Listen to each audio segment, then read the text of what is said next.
Hello everyone, welcome back into this channel, and today I would like to show you the tutorial how to do text to speech on a TikTok application.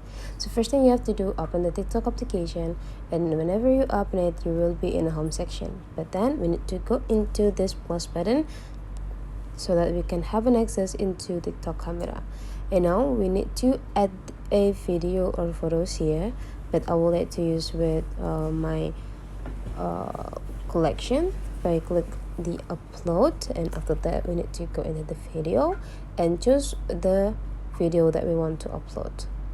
For example, let's do it this, and now we need to go click next. Now to do the text to speech, we need to click this button or this text, and after that we need to add the text. Let's add the text. For example,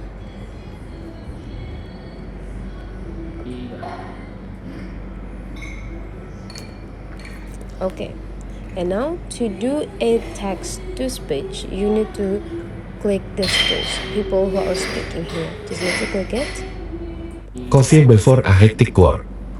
You just need to choose which voice that you want to apply into this.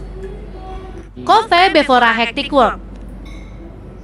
Coffee before a hectic work. Okay, whenever you find the best voice, just need to go click done, and now you are ready to go click next and upload this into your TikTok account. So that's the way how to do text to speech. If you find that this tutorial is useful for you, don't forget to subscribe into this channel.